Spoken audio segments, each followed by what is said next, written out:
প্রিয় শিক্ষার্থীবৃন্দ, জাতীয় বিশ্ববিদ্যালয়ের অনলাইন ক্লাসে সবাইকে স্বাগত জানাচ্ছি।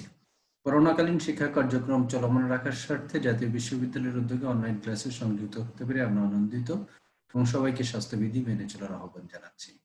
আজকে আমরা অনার্স প্রথম বর্ষে রাষ্ট্রবিজ্ঞান বিষয়ের কোর্স কোড 211905, কোর্সের নাম প্রধান বৈদেশিক সরকার সমূহ, যুক্তরাজ্য, যুক্তরাষ্ট্র ও ফ্রান্স, লেকচার নম্বর 10, লেকচার শিরোনাম যুক্তরাজ্যের নির্বাহী বিভাগ সম্পর্কে আলোচনা করব। আমি ডক্টর মোহাম্মদ রাজু আহমেদ, সহযোগী অধ্যাপক, রাষ্ট্রবিজ্ঞান বিভাগ, কুমিল্লা ভিক্টোরিয়া সরকারি কলেজ। তোমাদেরকে আবারও আজকের ক্লাসে স্বাগত জানাচ্ছি। আজকের ক্লাসের আলোচ্য বিষয় সমূহ হলো ক্যাবিনেট ব্যবস্থার উৎপত্তি, ক্রমবিকাশ এবং এর ক্ষমতা ও কার্যাবলী, প্রধানমন্ত্রীর ক্ষমতা ও কার্যাবলী। আমরা এই ছবিতে আমরা দেখছি যে বর্তমান ব্রিটেনের যে ক্যাবিনেট, এই ক্যাবিনেট বরিস জনসনের নেতৃত্বে যে ক্যাবিনেট, সেই ক্যাবিনেটের ছবিটা আমরা এখানে দেখতে পাচ্ছি। যুক্তরাজ্যের ক্যাবিনেট হলো যুক্তরাজ্য সরকারের সম্মিলিত সিদ্ধান্ত গ্রহণকারী সংস্থা। প্রধানমন্ত্রী ও সরকারের মন্ত্রীদের মধ্যে সিনিয়র মন্ত্রীদের সমন্বয়ে ক্যাবিনেট গঠিত হয়।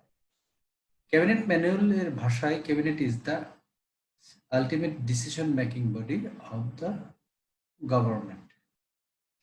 ক্যাবিনেট ব্যবস্থার উৎপত্তি ও ক্রমবিকাশ নিয়ে একটু আমরা অল্প আলোচনা করব, তাহলে আমরা ক্যাবিনেট ব্যবস্থার উদ্ভব এবং এর সাথে সাথে এটা কিভাবে এটা পরিণত অবস্থা লাভ করেছে সেই বিষয়ে একটু ধারণা পাওয়ার চেষ্টা করব। অক্সফোর্ড ডিকশনারি ফ্রান্সিস বেকনকে ক্যাবিনেট কাউন্সিলের প্রথম ব্যবহারের কৃতিত্ব দেয়। তিনি তার প্রবন্ধে একটি বিদেশি অভ্যাস হিসাবে বর্ণনা করেছেন এবং আমরা এই প্রথম রাজা চার্লস তার প্রিভি কাউন্সিল বা প্রাইভেট কাউন্সিল হিসাবে 1625 সালে তার রাজত্বের শুরু থেকে একটি আনুষ্ঠানিক ক্যাবিনেটের কাউন্সিল গঠন করেছিলেন বলে জানা যায়। একটি তত্ত্ব রয়েছে যে ক্যাবিনেট শব্দটির বর্তমান অর্থ 1668 সালে ইংল্যান্ডের রাজা দ্বিতীয় চার্লসের গঠিত ক্যাবল মন্ত্রক থেকে নেওয়া হয়েছিল, যার সদস্যদের মধ্যে sir Thomas Clifford, Lord Arlington, বাকিংহামের ডিউক, লর্ড এশলে এবং লর্ড লডারডেলে অন্তর্ভুক্ত ছিলেন। এই তাদের নামের আদ্যাক্ষর অনুযায়ী ক্যাবল হয় ক্লিফোর্ডের সি, আর্লিংটনের এ, বাকিংহামের বি, অ্যাশলে এ এবং লডারডেলের এল। এই নামের আদ্যাক্ষরগুলো মিলেই ক্যাবল, এই ক্যাবল থেকে ক্যাবিনেটের উদ্ভব বলে অনেকে মনে করেন। দ্বিতীয় চার্লসের রাজত্বকালে ক্যাবিনেট ব্যবস্থার কিছু নীতি সৃষ্টি হয়েছিল। মন্ত্রী লর্ড ডেনবির বিরুদ্ধে রাজা দ্বিতীয় চার্লসকে কুপরামর্শ দেওয়ার অভিযোগ উঠলে তিনি রাজার উপর দায়িত্ব চাপিয়ে নিষ্কৃতি লাভের চেষ্টা করেন, কিন্তু পার্লামেন্টের দায়িত্বশীলতার নীতি অনুসারে তাকে দায়িত্ব থেকে অব্যাহতি না দিয়ে শাস্তির বিধান করে। এর মাধ্যমে পার্লামেন্টের কাছে মন্ত্রীদের ব্যক্তিগত দায়িত্বশীলতার নীতি স্বীকৃত হয়। আর 1688 সালের গৌরবময় বিপ্লবের পর ব্রিটেনের উদীয়মান ধনিক বণিক শ্রেণী তাদের প্রভাব প্রতিষ্ঠার জন্য সচেষ্ট হয় এবং তাদের চাপে রাজা তৃতীয় উইলিয়াম পার্লামেন্টের আস্থাভাজন ব্যক্তিদের মধ্য থেকে মন্ত্রী নিয়োগ করতে সম্মত হন। এ সময় মন্ত্রীদের অস্তিত্ব পার্লামেন্টের আস্থার উপর নির্ভরশীল থাকার নীতিটি প্রবর্তন করা হয়। রাজা তৃতীয় উইলিয়ামের কেবল সংখ্যাগরিষ্ঠ দল থেকেই মন্ত্রী নিয়োগ করার প্রথা চালু করেন। তিনি সংখ্যাগরিষ্ঠ হুইগ দল থেকেই মন্ত্রী নিয়োগ শুরু করেন। রানী অ্যান ও এই নীতি অনুসরণ করেন। এই সময় ইংল্যান্ডের মন্ত্রীরা রাজতন্ত্রের কাছে প্রাথমিক জবাবদিহি থাকা সত্ত্বেও এই মন্ত্রীরা মন্ত্রিসভার আধুনিক দৃষ্টিভঙ্গির পূর্বসূরি হিসেবে কাজ করছেন, অর্থাৎ অনেকটা আজকের যে এই মন্ত্রী ক্যাবিনেট ব্যবস্থা, এই ক্যাবিনেট ব্যবস্থার মতোই কাজ করেছিলেন।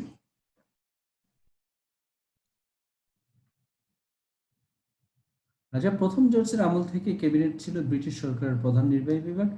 রাজা প্রথম জর্জের রাজত্বকালে স্যার রবার্ট ওয়ালপোল ট্রেজারির প্রথম লর্ড হিসাবে ক্ষমতায় আসেন। রাজা প্রথম জর্জ স্যার রবার্ট ওয়ালপোলকে রাজার অনুপস্থিতিতে ক্যাবিনেটের অন্যতম সদস্য হিসেবে ক্যাবিনেট সভায় সভাপতিত্ব করার এবং কার্য পরিচালনার দায়িত্ব ক্ষমতা প্রদান করেন। এবং এই ওয়ালপোলের সময় থেকেই মূলত প্রধানমন্ত্রীর পদটি চালু হয় বা মন্ত্রীদের মধ্যে একজন প্রাইম মিনিস্টার, এই ধারণাটার উদ্ভব হয়। রবার্ট ওয়ালপলকে ব্রিটেনের প্রথম প্রধানমন্ত্রী বলা হয়। তিনি ব্রিটেনের ক্যাবিনেট ব্যবস্থায় বেশ কিছু গুরুত্বপূর্ণ নীতির প্রবর্তন করেন। তার সময়ে তার সময়ে তার যে শাসনকাল, সেই সময়ে এটা হলো 1721 থেকে 1742 সাল পর্যন্ত তিনি প্রধানমন্ত্রী হিসেবে দায়িত্ব পালন করেন। রাজার প্রথম প্রধান পরামর্শদাতা, গভর্নমেন্ট সভার নেতা এবং ক্যাবিনেটের নেতা হিসেবে প্রধানমন্ত্রীর ভূমিকা এই সময় সুস্পষ্ট রূপ লাভ করে। এ সময় প্রধানমন্ত্রী কর্তৃক অন্যান্য মন্ত্রীদের মনোনয়ন এবং রাজার যোগাযোগের রক্ষার পথও উদ্ভব হয়। 1742 সালে কমন সভার সংখ্যাগরিষ্ঠ সদস্যদের সমর্থন হারালে ওয়ালপল পদত্যাগ করেন। এর ফলে কমন সভার কাছে মন্ত্রীদের দায়িত্বশীলতার নীতির সূচনা হয়। এর মাধ্যমে আমরা মূলত দেখি যে এই প্রধানমন্ত্রী যদি পার্লামেন্টে আস্থা হারায় তাহলে তিনি পদত্যাগ করেন। এই নীতিটাও এখান থেকেই উদ্ভব হয়েছিল। প্রধানমন্ত্রী ডেভিড লয়েড জর্জ তার প্রধানমন্ত্রীত্বের সময় 1916 থেকে 1922 সাল পর্যন্ত এই সময়কালে এটি ক্যাবিনেট অফিস ও সচিবালয়, ক্যাবিনেট কাঠামো, প্রকাশিত মিনিট এবং বিভাগীয় মন্ত্রিসভা মন্ত্রীদের সাথে একটি পরিষ্কার সম্পর্ক স্থাপন করে আধুনিক মন্ত্রিসভার ব্যবস্থা স্থাপন করেছিল। ওটা ছিল মন্ত্রিসভা সম্পর্কিত, ক্যাবিনেট সম্পর্কিত ইতিহাস, যার মাধ্যমে ক্যাবিনেট ব্যবস্থার উদ্ভব এবং এর সাথে সাথে বিকাশ এবং এর সাথে সাথে সম্পর্কিত যতগুলো প্রথা রয়েছে এগুলোর ধীরে ধীরে বিকাশ লাভ করছে, এটা বোঝাই যাচ্ছে। এটা হঠাৎ করে হয়নি, কালক্রমে বা সময়ের পরিক্রমায় সময়ের প্রয়োজনে এগুলোর উদ্ভব হয়েছিল এবং এর বিকাশ লাভ করেছিল। ক্যাবিনেট ব্যবস্থা যে বৈশিষ্ট্যগুলো আমরা ব্রিটিশ ক্যাবিনেট ব্যবস্থা যে বৈশিষ্ট্যগুলো আমরা দেখতে পাই সেগুলো এক নম্বর নিয়মতান্ত্রিক রাষ্ট্রপ্রধান। আমরা জানি যে ব্রিটিশ রাজা বা রানী যিনি থাকেন উনি নিয়মতান্ত্রিক হিসেবে রাষ্ট্রপ্রধান হিসেবে ভূমিকা পালন করেন। উনি রাজা রাজত্ব করেন কিন্তু শাসন করেন না। রাজা নামমাত্র ভূমিকা পালন করেন এবং তিনি আলংকারিক প্রধান হিসেবে, রাষ্ট্রের আলংকারিক প্রধান হিসেবে ভূমিকা রাখেন। 2 নম্বর যে বৈশিষ্ট্যটা আমরা পাই তা হলো প্রধানমন্ত্রীর নেতৃত্ব। আমরা দেখি যে ক্যাবিনেট ব্যবস্থার অন্যতম মূল একটা বৈশিষ্ট্য হলো প্রধানমন্ত্রী নেতৃত্বাধীন একটি মন্ত্রী পরিষদ এই শাসন ব্যবস্থাটা পরিচালনা করেন। প্রধানমন্ত্রী কে কেন্দ্র করেই মন্ত্রিসভা আবর্তিত হয়। প্রধানমন্ত্রী শাসন বিভাগের প্রধান হিসাবে নির্বাহী যে কর্তৃত্ব বা দায়িত্ব তিনি সম্পন্ন করে থাকেন। আমরা এই শাসন ব্যবস্থায় বা এই ক্যাবিনেট ব্যবস্থায় আমরা দেখি যে আইন বিভাগ ও শাসন বিভাগের মধ্যে সুসম্পর্ক বিদ্যমান। কেননা শাসন বিভাগের সদস্যরাই আইন বিভাগের সদস্য বা আইন বিভাগের সদস্যরাই শাসন বিভাগের সদস্য হয় না, এবং শাসন বিভাগের মধ্যে পারস্পরিক একটা সম্পর্ক এবং যোগাযোগ থাকে, যেহেতু একই ব্যক্তি 2 বিভাগের মেম্বার হওয়ার সুযোগ থাকে। এছাড়া শাসন বিভাগের যারা সদস্য থাকেন তারা সকলে আইন বিভাগের সদস্য হন ব্রিটিশ শাসন ব্যবস্থায়, এবং আইন বিভাগে প্রতিনিয়ত তারা তাদের কাজকর্মের জন্য জবাবদিহি করেন এবং তাদের আইন বিভাগের প্রতি একটা দায়িত্বশীল থাকেন। এই জন্য এদের মধ্যে একটা সুসম্পর্ক দেখা যায়। আর আরেকটা খুব গুরুত্বপূর্ণ হলো যে ব্রিটিশ ক্যাবিনেট ব্যবস্থা ক্যাবিনেট সদস্যদের অবশ্যই পার্লামেন্টের সদস্য হওয়ার বাধ্যবাধকতা রয়েছে। যদি পার্লামেন্টের সদস্য না হন তাহলে উনি মন্ত্রী হিসেবে দায়িত্ব পালন করতে পারেন না। তবে সময়ের প্রয়োজনে বা সময় যদি এমনও হয় যে পরবর্তীতে 6 মাসের মধ্যে যদি কেউ সদস্য না হন, পার্লামেন্টের সদস্য না হন, মন্ত্রী হলে তাকে 6 মাসের মধ্যে কোনো না কোনো আসন থেকে নির্বাচিত হতে হয় পার্লামেন্টের সদস্য হিসেবে। এই বাধ্যবাধকতা এই ব্যবস্থায় রয়েছে। আইনসভার প্রাধান্য রয়েছে। এই আইনসভাই মূলত শাসন বিভাগকে নিয়ন্ত্রণ এবং করে। আর ব্রিটিশ শাসন ব্যবস্থায় আইনসভার যে ক্ষমতা রয়েছে এটা অপ্রতিহত, আইনসভা অলমোস্ট সার্বভৌম। এবং এর সংখ্যাগরিষ্ঠ দলের প্রাধান্য আমরা দেখতে পাই। সংখ্যাগরিষ্ঠ দলের নেতাই ইউজুয়ালি ব্রিটিশ শাসন ব্যবস্থা ক্যাবিনেট ব্যবস্থার প্রধান হিসেবে দায়িত্ব পালন করেন, অর্থাৎ ক্যাবিনেট প্রধান হন, মানে প্রধানমন্ত্রী হিসেবে দায়িত্ব পালন করেন। এবং সংখ্যাগরিষ্ঠতা যদি রাষ্ট্রে এই আইন বিভাগে যদি কোনো দল তার সংখ্যাগরিষ্ঠতা প্রধানমন্ত্রী যদি এই সংখ্যাগরিষ্ঠ আস্থা না হন তাহলে উনি আর প্রধানমন্ত্রী থাকতে পারেন না বা তার মন্ত্রিপরিষদ দায়িত্ব পালন করতে পারেন না। ক্যাবিনেটের সংহতি আরেকটা খুব গুরুত্বপূর্ণ বৈশিষ্ট্য ক্যাবিনেটের সদস্যরা তাদের কাজকর্মের জন্য মানে সে ব্যক্তিগতভাবে যেমন দায়িত্বশীল, তারা কালেকটিভলি দায়িত্বশীল, যৌথভাবে দায়িত্বশীল। এই যৌথ দায়িত্বশীলের জন্য দায়িত্বশীলতার নীতির কারণেই মূলত তাদের মধ্যকার যে সংহতিটা দেখা যায়, এটা খুবই চমৎকার একটা সৌহার্দ্যপূর্ণ সংহতি দেখা যায়। তারা মন্ত্রিসভার বৈঠকে ডিফার করে, কিন্তু বাইরে একবার মতো কোনো সিদ্ধান্ত নেওয়া হয়ে গেলে সেই ব্যাপারে তারা সবসময় সাপোর্ট বহাল রাখে এবং বাইরে বাইরে তারা একসাথে তাদের নীতির সমর্থনে কাজ করে বা নীতি বাস্তবায়নে কাজ করে থাকে। প্রধানমন্ত্রীর নিয়ন্ত্রণ, সুস্পষ্ট নিয়ন্ত্রণ থাকে। ইতিমধ্যে আমরা বলেছি যে প্রধানমন্ত্রীর নেতৃত্বে এই যেহেতু এই ব্যবস্থাটা পরিচালিত হচ্ছে, আর প্রধানমন্ত্রীর নিয়ন্ত্রণ, সুস্পষ্ট নিয়ন্ত্রণ থাকে। আর প্রধানমন্ত্রীর পরামর্শ ক্রমে রাজা বা রানী অন্যান্য মন্ত্রীদের নিয়োগ দিয়ে থাকেন। মন্ত্রীদের যে ক্যাবিনেট মানে যে বিভাগ বন্টন, সেক্ষেত্রে প্রধানমন্ত্রী নিয়ন্ত্রণ করে থাকেন। স্বাভাবিকভাবে প্রধানমন্ত্রীর এখানে একটা একচ্ছত্র প্রাধান্য প্রতিষ্ঠিত হয়। আমরা আরো যে বৈশিষ্ট্যগুলো দেখতে পাই, এটা একটা দলীয় শাসন ব্যবস্থা, কেননা সংখ্যাগরিষ্ঠ দলের নেতা হন সংখ্যাগরিষ্ঠ দলের নেতাই হন প্রধানমন্ত্রী। তো এটা দল ব্যবস্থার উপর নির্ভর করে পুরো বিষয়টাই। আর এখানে ব্যক্তিগতভাবে দায়িত্বশীল মন্ত্রীরা ব্যক্তিগতভাবে যৌথভাবে যেমন দায়িত্বশীল, এরা ব্যক্তিগতভাবে দায়িত্বশীল পার্লামেন্টের নিকট তার কাজকর্মের জন্য দায়িত্বশীল থাকেন। যৌথ দায়িত্বশীলতার নীতি আবার আমরা যে বিষয়টা ইতিমধ্যে আলোচনা করেছি যে মন্ত্রীরা যেমন ব্যক্তিগতভাবে দায়িত্বশীল এবং তারা কালেকটিভলি যৌথভাবে দায়িত্বশীল। তারা পার্লামেন্টের নিকট পার্লামেন্ট যেহেতু জনগণের প্রতিনিধি দ্বারা গঠিত হয়ে থাকে, জনগণের প্রতিনিধিদের নিকট এই মন্ত্রীরা ব্যক্তিগতভাবে এবং যৌথভাবে দায়িত্বশীল থাকেন এবং তারা তাদের কাজকর্মের জন্য জবাবদিহি করেন। যতদিন পার্লামেন্টে আস্থাভাজন থাকেন ততদিনই তারা এই ক্যাবিনেট ব্যবস্থাটা বজায় রাখতে পারেন, তাদের ক্যাবিনেটটা বজায় রাখতে পারেন, আদারওয়াইজ তাদেরকে পদত্যাগ করতে হয়। আর গোপনীয়তা রক্ষা করা হয় এই ব্যবস্থায়। মন্ত্রীরা তাদের কার্যক্রমের জন্য গোপনীয়তা রাখার জন্য এটা শপথও করে থাকে। এবং কমন সভার নেতাই হন ইউজুয়ালি প্রধানমন্ত্রী। কমন সভার নেতা যিনি হন, উনি সাধারণত প্রধানমন্ত্রী হন, খুব ব্যতিক্রম না হলে এটা হয় না। কমন সভার আস্থাশীল আমরা জানি যে ব্রিটিশ শাসন ব্যবস্থার যে নিম্নকক্ষ, আইনসভার নিম্নকক্ষ কমন সভার আস্থার উপরে এই ব্যবস্থাটা টোটালটা টিকে থাকে, বা কে সরকার গঠন করবে, কে প্রধানমন্ত্রী হবেন, আর মন্ত্রী পরিষদ কতদিন টিকে রাখবে, টোটালি কমন সভার আস্থার উপর নির্ভর করে। কমন সভা যতদিন প্রধানমন্ত্রী বা তার মন্ত্রী পরিষদ আস্থাভাজন থাকবেন ততদিনই তারা এই ব্যবস্থায় টিকে থাকতে পারবে। এখানে বিরোধী দলের স্বীকৃতি দেওয়া হয়েছে। আমরা জানি যে কমন সভার যিনি বিরোধী দল, এটাকে আনুষ্ঠানিক স্বীকৃতি দেওয়া হয়।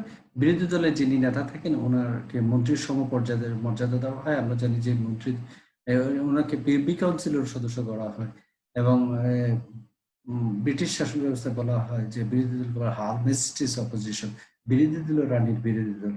এতে মানে শাসন ব্যবস্থার একটা গুরুত্বপূর্ণ অংশ হিসেবে বিরোধী দলের এই শাসন ব্যবস্থা স্বীকৃত।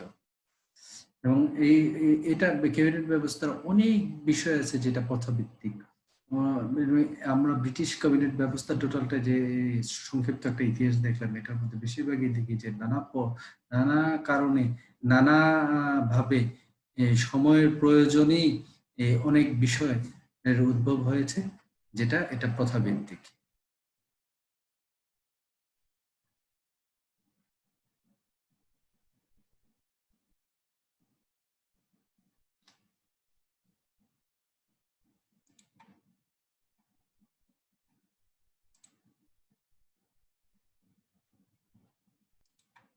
আমরা ব্রিটিশ ক্যাবিনেট এবং মন্ত্রিসভার মধ্যে একটা কিছু সাদৃশ্য এবং বৈসাদৃশ্য লক্ষ্য করি, যে ব্রিটিশ ক্যাবিনেট কনসেপ্ট এবং মন্ত্রিসভার মধ্যে একটি পার্থক্য করা হয়।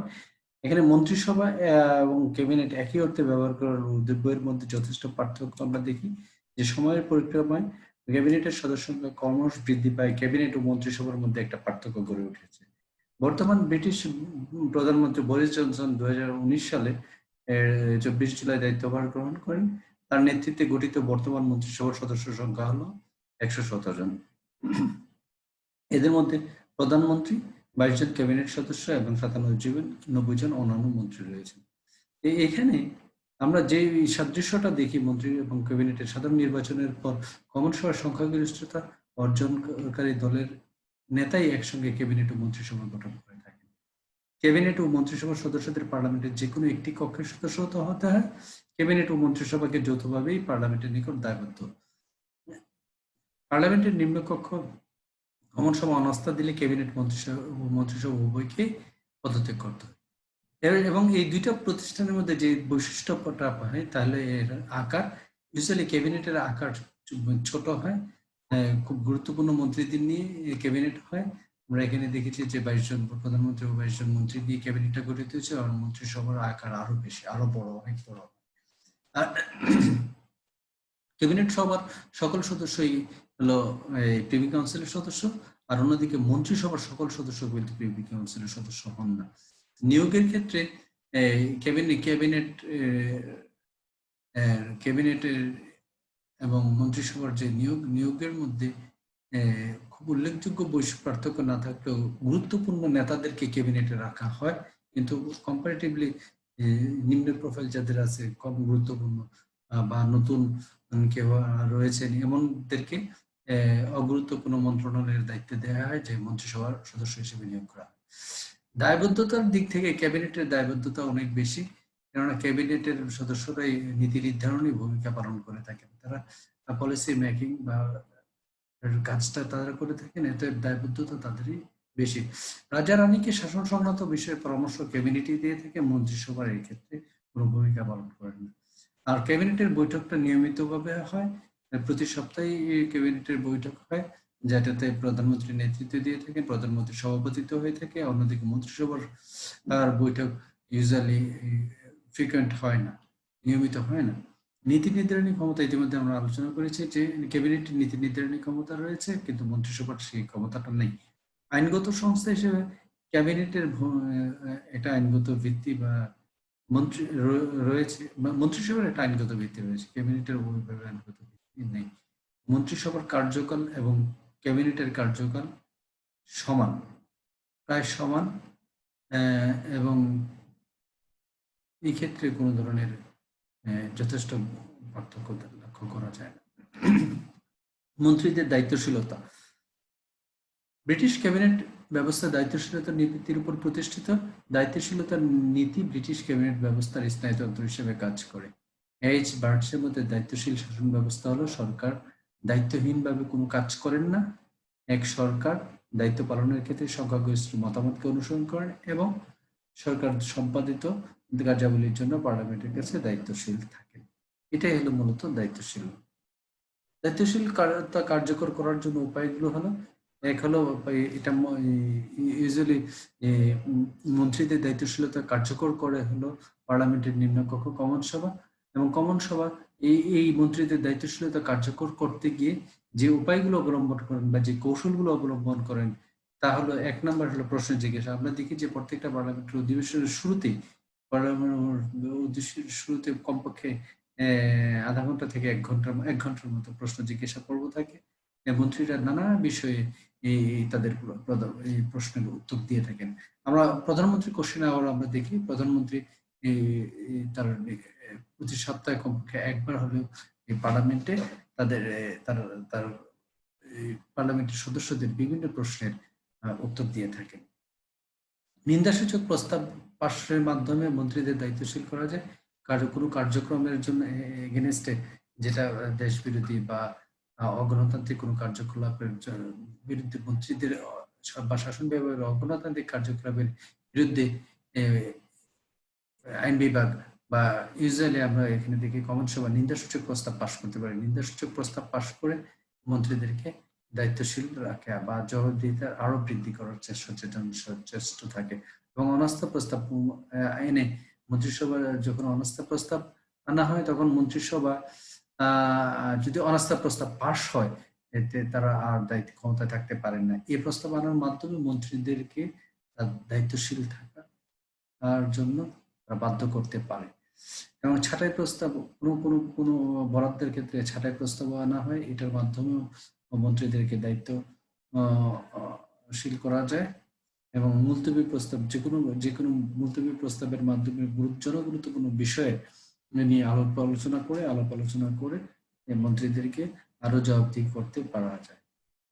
এবং বিভিন্ন পার্লামেন্টের কমিশনার রয়েছেন। এই পার্লামেন্টারি কমিশনাররা মন্ত্রীদের কাজকর্ম সর্বদা সচেষ্ট, মানে তাদের কাজকর্মগুলো সবসময় অবজার্ভ করেন, এবং এই কমিশনারগুলো অনেক ক্ষেত্রে স্পেসিফিক কোনো বিষয় নিয়ে মন্ত্রীদের ভূমিকা নিয়ে পর্যালোচনা করেন এবং তাদেরকে দায়বদ্ধ রাখার জন্য বাধ্য করেন। এছাড়া শুনানি মন্ত্রীরা ব্যক্তিগতভাবে বিভিন্ন কমিটির শুনানি করতে পারেন, অথবা হল হাউসে পুরো পার্লামেন্টের নিকট নানা বিষয়ে শুনানি হতে পারে। এই শুনানির মাধ্যমে মন্ত্রীদের দায়িত্বশীল রাখা যায়। বিভিন্ন তদন্ত কমিটি গঠন করার মাধ্যমে মন্ত্রীদেরকে দায়িত্বশীল রাখা যায়, এবং মন্ত্রীরা বাজেট পরিবেক্ষণ বা বাজেটে কিভাবে বাস্তবায়ন হচ্ছে, বাজেট যথাযথ বাস্তবায়ন হচ্ছে কিনা পার্লামেন্ট পরীক্ষা করতে পারে। পার্লামেন্ট পরীক্ষা করার মাধ্যমে বাজেট বিষয়ে যে শাসন বিভাগের যে দায়িত্ব, সেটা তারা আরো বেশি দায়িত্বশীল করার ক্ষেত্রে আইনসভা বা পার্লামেন্টের নিম্নকক্ষ ভূমিকা রাখতে পারে। বিশেষ কমিটি গঠন করতে হবে, বিশেষ কোনো কারণে বিশেষ কমিটির মাধ্যমেও এই মন্ত্রীদের দায়িত্বশীল করা যায়। এবং আরেকটা পার্লামেন্ট একটা ডেলিবারেটিভ বডি। এই ডেলিবারেটিভ বডি বিভিন্ন বিষয় নিয়ে আলাপ আলোচনা করে, এই আলাপ আলোচনা বিতর্কের মাধ্যমে মন্ত্রীদেরকে জবাবদিহি করতে বাধ্য করা যায়, এবং তাদের দায়িত্বশীলতা আরো বৃদ্ধি করা সক্ষম হয়। ক্যাবিনেটের ক্ষমতা ও কার্যাবলী সম্পর্কে আমরা এখন একটু আলোচনা করব। প্রথম কাজ হলো ক্যাবিনেট শাসন সংক্রান্ত ক্ষমতা। ক্যাবিনেটের মূল কাজই হলো এটা, শাসন সংক্রান্ত ক্ষমতা। এর মধ্যে কিছু নিয়োগ সংক্রান্ত রাষ্ট্রের যে উচ্চপদস্থ যে সামরিক বেসামরিক কর্মকর্তা নিয়োগের ক্ষেত্রে ক্যাবিনেটের খুবই গুরুত্বপূর্ণ একটা ভূমিকা রয়েছে। এক্ষেত্রে যদিও নিয়োগদান কার্যক্রমটা রাজা বা রানী সম্পাদন করেন, তবে ক্যাবিনেটের পরামর্শক্রমে এই কাজটা সম্পাদন করেন, নেতার পরামর্শক্রমে এই কাজটা সম্পাদন করতে হয়। এছাড়া এই দেশের আভ্যন্তরীণ আইন শৃঙ্খলা, দেশের অর্থ ব্যবস্থা, অর্থনৈতিক ব্যবস্থা, এই বিষয়গুলো শাসন বিভাগ দেখে থাকেন, এবং যে আইন আছে আইনের বাস্তবায়ন করে থাকেন মূলত শাসন বিভাগ। নীতি নির্ধারণ ও সিদ্ধান্ত গ্রহণ কাজ এটা করে থাকেন। যে কোনো রাষ্ট্রীয় গুরুত্বপূর্ণ নীতি সিদ্ধান্ত গ্রহণের ক্ষেত্রে ক্যাবিনেটের ভূমিকাই মুখ্য। ক্যাবিনেটে এই ক্ষেত্রে মেজর রোল প্লে করে থাকেন। এছাড়াও ক্যাবিনেট সমন্বয়ের ভূমিকা পালন করে। আমরা জানি যে ক্যাবিনেটে যখন বৈঠক হয়, তখন এই বৈঠকের মধ্যে বিভিন্ন বিভাগের দায়িত্বপ্রাপ্ত মন্ত্রীরা থাকেন, এবং তারা তখন এই ক্যাবিনেটের বৈঠকের মাধ্যমে ক্যাবিনেট একটি সমন্বয়মূলক বিভিন্ন বিভাগের মধ্যে সমন্বয়মূলক যে সমন্বয়ের প্রয়োজন হয়, এই সমন্বয়টা করে থাকে। এবং আইন সম্পর্কিত কিছু কাজ রয়েছে। আমরা জানি যে মন্ত্রিসভা বিভিন্ন বিষয়ে আইন প্রণয়ন করার জন্য বিল উত্থাপন করেন পার্লামেন্টে। বিল বেশিরভাগ ক্ষেত্রে পার্লামেন্টে যে বিলগুলো হয়, এগুলো সরকারি বিলই হয়। এই সরকারি বিল উত্থাপন করেন ক্যাবিনেট প্রথমে এই বিলগুলো সরকারি বিলের অনুমোদন দিয়ে থাকেন ক্যাবিনেট। এটা অনুমোদন দিলেই তারপরে পার্লামেন্টে এটা সংশ্লিষ্ট মন্ত্রী এই বিলটা উত্থাপন করেন। আইন সম্পর্কিত কোন আইন উত্থাপিত হবে না হবে, এটা ক্যাবিনেট যে সিদ্ধান্ত গ্রহণ করে থাকেন। এই ক্ষমতাটা ক্যাবিনেটের সবচেয়ে গুরুত্বপূর্ণ ক্ষমতার একটি। বাজেট প্রণয়ন এবং রাজস্ব, বাৎসরিক যে বাজেটটা হয়, আয় ব্যয়ের হিসাব এবং রাজস্ব ধার্য করার বিষয়টা, এই বিষয়টা ক্যাবিনেটই নির্ধারণ করে থাকেন, বা ক্যাবিনেট এটা ওই পার্লামেন্টে বাজেট উপস্থাপন করেন। ক্যাবিনেটে প্রস্তাবিত যে বাজেটটা ক্যাবিনেটে মিটিং এ পাস হয়, সেটাই আবার পার্লামেন্টে উত্থাপন করতে হয়। উত্থাপন করেন অর্থমন্ত্রী। আর স্বাধীনতা ও সার্বভৌমত্ব এবং রাষ্ট্রীয় নিরাপত্তা রক্ষা করার দায়িত্ব ক্যাবিনেটের হাতে বজায় থাকে। এই জন্য সে সেনাবাহিনী, পুলিশ বাহিনী বা অন্যান্য সামরিক বেসামরিক বাহিনীকে কাজে লাগানে। বৈদেশিক নীতি নির্ধারণে ক্যাবিনেটের ভূমিকাই মুখ্য, এবং এই ক্ষেত্রে ক্যাবিনেট এর দায়িত্বই প্রধান হিসেবে গণ্য হয়। এবং ক্যাবিনেট সরকার এবং জনগণের মধ্যে সেতু বন্ধন হিসেবে কাজ করে। সরকার এবং জনগণের মাঝে যে সম্পর্ক, এই সম্পর্ক একটা তৈরি করার জন্য ক্যাবিনেট খুব গুরুত্বপূর্ণ ভূমিকা পালন করে। আমরা এখন এই পর্যায়ে আমরা একটা যুক্তরাজ্যের প্রধানমন্ত্রী সম্পর্কে আলোচনা করবো। আমরা ছবিতে দেখছি যে বর্তমান যুক্তরাজ্যের প্রধানমন্ত্রী বরিস জনসনকে দেখছি তার অফিসে, এই ছবিটাতে। প্রধানমন্ত্রী হলেন যুক্তরাজ্যের সরকারের প্রধান। প্রধানমন্ত্রী মন্ত্রিসভার নেতৃত্ব দেন। এছাড়া প্রধানমন্ত্রী একটি বড় রাজনৈতিক দলের এবং সাধারণত কমন সভার সংখ্যাগরিষ্ঠ দলের নেতৃত্ব দেন। দায়িত্বশীল, আইনি এবং নির্বাহী ক্ষমতা উভয়ই উনি রাখেন এবং ওনার যে কাজ, ক্ষমতা যে কাজ তা হলো শাসন বিষয়ক এবং নির্বাহী এবং ক্ষমতা। রাষ্ট্রের সকল নির্বাহী ক্ষমতা প্রধানমন্ত্রীকে কেন্দ্র করে আবর্তিত হয় বা প্রধানমন্ত্রী এই নেতৃত্বে তিনি প্রচলিত হয়। রাজা, আমরা আগেই বলেছি যে এই ব্রিটিশ শাসন ব্যবস্থায় বলা হচ্ছে যে রাজা রাজত্ব করেন বাট শাসন করেন না। এখানে প্রধানমন্ত্রী এই শাসন করেন। হ্যাঁ, প্রধানমন্ত্রী যেভাবে যেভাবে বলেন এই শাসন বিষয়ক যেই সিদ্ধান্তগুলো বা নির্বাহী সংক্রান্ত ক্ষমতা যে ক্ষমতা চর্চা করেন, এটা রাজার নামে করেন, বাট প্রকৃতভাবে উনি প্রধানমন্ত্রী করে থাকেন এই ক্ষমতাটা। রাজার নামে করলে অ্যাকচুয়ালি তার ক্ষমতাটা তার, রাজার স্বাধীনভাবে কোনো ধরনের কাজ করতে পারে না। যে কোনো বিষয়ে রাজাকে প্রধানমন্ত্রী এর পরামর্শ মতেই কাজ করতে হয়। ক্যাবিনেট সম্পর্কিত ক্ষমতা যেমন ক্যাবিনেটের মন্ত্রী কারা হবেন, ক্যাবিনেটের বৈঠকে কি কি বিষয়ে সিদ্ধান্ত হবে, সামগ্রিক এই ক্ষমতা প্রধানমন্ত্রী নেতৃত্ব দিয়ে থাকেন। এটা বলা হয় যে ব্রিটিশ প্রধানমন্ত্রী হলেন সুপিরিয়র এবং দ্য ইকুয়াল, ক্যাবিনেটের অন্যান্যদের সমকক্ষদের মধ্যে অগ্রগণ্য। বাট তার সত্ত্বেও আমরা এখানে দেখি যে প্রধানমন্ত্রীর যে অগ্রগণ্যতা, এটা মানে কালের পরিক্রমায় উনি যে গুরুত্ব পান সেটা নিঃসন্দেহে প্রায় রাষ্ট্রপতির শাসিত সরকারের রাষ্ট্রপতির কাছাকাছি হয়ে যায়। ক্যাবিনেট সম্পর্কিত যত বিষয় আছে, ক্যাবিনেট মন্ত্রী ক্যাবিনেটের কাকে দায়িত্ব দিবেন এবং ক্যাবিনেটের বিভাগগুলো কিভাবে বন্টন করবেন, কোন নীতিগুলো হবেন, এক্ষেত্রে প্রধানমন্ত্রীর এই ভূমিকাই মুখ্য বলে আমরা দেখে থাকি। প্রধানমন্ত্রী নিয়োগ সম্পর্কিত ক্ষমতা রয়েছে, ইতিমধ্যে আলোচনা করেছি। যত রাষ্ট্রীয় গুরুত্বপূর্ণ সামরিক বেসামরিক নিয়োগের ক্ষেত্রে প্রধানমন্ত্রীর ভূমিকাই মেজর এবং এই ক্ষেত্রে প্রধানমন্ত্রী রাজা বা রানীকে যেভাবে পরামর্শ দেন, রাজা বা রানী ওভাবেই কাজ করতে বাধ্য থাকেন এবং কাজ করেন। রাজা রানীর পরামর্শদাতা হিসেবে প্রধানমন্ত্রী কাজ করেন। আমরা জানি যে মন্ত্রিপরিষদ শাসিত সরকার ব্যবস্থায় রাজা রানী নামমাত্র বা প্রধান হিসেবে ভূমিকা রাখেন। এক্ষেত্রে রাজা রানীকে যেভাবে প্রধানমন্ত্রী পরামর্শ দেন, রাজা রানী সেভাবে পরামর্শটা শুনতে থাকেন এবং রাজা রানী কে মূলত রাজা রানীর প্রধান পরামর্শদাতা হিসেবে ভূমিকা রাখেন প্রধানমন্ত্রী। প্রধানমন্ত্রী আইন সংক্রান্ত ক্ষমতা রয়েছে। আমরা ইতিমধ্যে দেখেছি যে ক্যাবিনেটের যে ক্ষমতাটা রয়েছে, আইন সম্পর্কিত ক্যাবিনেটের যে ক্ষমতা, সেই ক্ষমতা প্রধানমন্ত্রীর ক্ষমতা। অ্যাকচুয়ালি প্রধানমন্ত্রীর ক্ষমতা কোন মানে আইন পার্লামেন্টে উত্থাপিত হবে বা পার্লামেন্টের কোন আইন প্রণীত হবে, কোন বিল উত্থাপন করা হবে, সে বিষয়ে প্রধানমন্ত্রীর নেতৃত্বাধীন ক্যাবিনেটই ঠিক করে থাকেন। তবে এখানে প্রধানমন্ত্রীর ভূমিকাটাই মুখ্য এবং প্রধানমন্ত্রী শুধু বিল উত্থাপনই নেই, এটা বিলটা যাতে পাস করে আসে, এই জন্য তার যে ব্যক্তিগত প্রভাব এই পার্লামেন্টের উপরও ব্যবহার করেন। ব্যক্তিগত প্রভাব এই পার্লামেন্ট অনেক সময় দেখা যায় যে প্রধানমন্ত্রী এর কারণেই তারা দলের এগেনস্টে খুব কমই যায়। পার্লামেন্ট পরিচালনা প্রধানমন্ত্রীর ক্ষমতা, এটা গুরুত্বপূর্ণ একটা ক্ষমতা। পার্লামেন্টে আমরা জানি যে প্রধানমন্ত্রী হলেন পার্লামেন্টের সরকারি দলের বা যে সংখ্যাগরিষ্ঠ দলের নেতা থাকেন এবং উনি পার্লামেন্ট পরিচালনায় খুব গুরুত্বপূর্ণভাবে সহায়তা করেন। পার্লামেন্ট পরিচালনায় স্পিকারকে সহায়তা করেন। পার্লামেন্টের আলাপ আলোচনা, সময় নির্ধারণ, নানা বিষয়ে প্রধানমন্ত্রী খুব গুরুত্বপূর্ণ একটা রোল প্লে করে থাকেন। প্রধানমন্ত্রীর অর্থ বিষয়ক ক্ষমতা রয়েছে। প্রধানমন্ত্রীর মূলত যে ক্যাবিনেটের অর্থ বিষয়ক ক্ষমতাটা মূলত প্রধানমন্ত্রীর নেতৃত্বেই পরিচালিত হচ্ছে এবং প্রধানমন্ত্রী এখন মেজর রোল প্লে করেছেন অর্থ বিষয়ক ক্ষমতা, যে বাজেট হওয়াটা এবং নতুন রাজস্ব ধার্য করা, এই বিষয়গুলো টোটালটাই প্রধানমন্ত্রী নেতৃত্বে হয়ে থাকেন।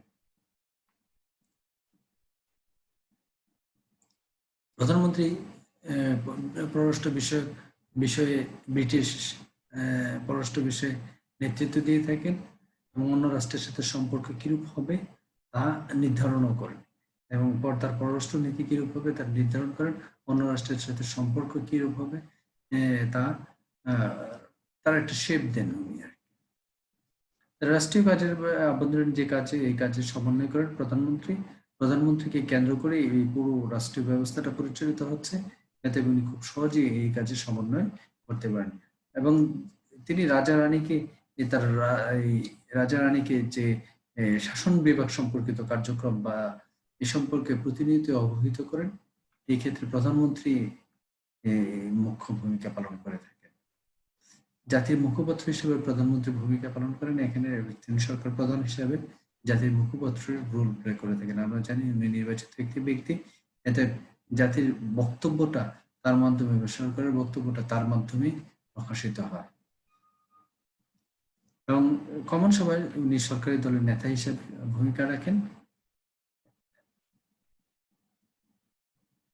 সামরিক বিষয়ে সিদ্ধান্ত গ্রহণের ক্ষেত্রে প্রধানমন্ত্রীর ভূমিকাই মুখ্য। প্রধানমন্ত্রী এর নেতৃত্বেই যে কোনো সামরিক সিদ্ধান্ত গৃহীত, বাস্তবায়িত ও কার্যকর হয়ে থাকে। আমরা দেখেছি, বিশেষ করে দ্বিতীয় বিশ্বযুদ্ধের সময় দেখি যে আমরা উইনস্টন চার্চিলের নেতৃত্বে, প্রধানমন্ত্রী উইনস্টন চার্চিলের নেতৃত্বে ব্রিটিশ জার্মানির এগেনস্টে যুদ্ধ করেছিলেন, এবং প্রধানমন্ত্রী চার্চিল খুব দক্ষতার সাথে এই যুদ্ধ নেতৃত্ব দিয়েছিলেন। সামরিক বিষয়ক সিদ্ধান্ত অন্য রাষ্ট্রের সাথে কিরকম সম্পর্ক, যুদ্ধ, চুক্তি, এই বিষয়ে প্রধানমন্ত্রীর ভূমিকাটাই মেজর। আজকের মতো এখানে শেষ করছি। আমরা আবার আরেকটা ক্লাসে দেখা হবে। সবাই ততদিন ভালো থাকবে, সুস্থ থাকবে, নিরাপদ থাকবে, বাসায় থাকবে। আর যেসব বিষয় আমরা পড়েছি এই বিষয়গুলো এখানে সময়ের স্বল্পতার কারণে হয়তো সব বিষয়ে তো ডিটেইল বলা যায় নাই। এই জন্য আমরা সবাইকে বলছি যে বই পড়ার আহ্বান জানাচ্ছি। যে মূল বইগুলো আছে, এই মূল বইগুলো খুব মনোযোগ দিয়ে পড়তে হবে। আমরা এই ক্ষেত্রে আমরা যে সরকারি বেসরকারি যে ওয়েবসাইটগুলো রয়েছে, এই ওয়েবসাইটগুলো আমরা ইউজ করতে পারি। আমরা যখন ব্রিটিশ পার্লামেন্ট সম্পর্কে পড়বো, প্রধানমন্ত্রী সম্পর্কে পড়বো, প্রধানমন্ত্রীর ক্ষমতা সম্পর্কে পড়বো, তখন এই বিষয়গুলো আমরা ইয়েতে যাব, আমরা ব্রিটিশ যে পার্লামেন্টের যে ওয়েবসাইট আছে বা প্রাইম মিনিস্টার অফিসের ওয়েবসাইট আছে, ওই ওয়েবসাইট গুলোতে গেলে আমরা কিন্তু ডিটেল জানতে পারবো। তো আমরা নিজেরা নিজেদের দক্ষতা, তাদের সক্ষমতা সকল কিছু কাজে লাগাবো, তাহলেই আমরা ভালোভাবে সকল বিষয় জানতে পারবো। এখানে জাস্ট আমরা অল্প সময়ের মধ্যে একটু ভাষা একটা কনসেপ্ট দেওয়ার চেষ্টা করেছি, বা যতটুকু সম্ভব হয়েছে এটা দেওয়ার চেষ্টা করা হয়েছে।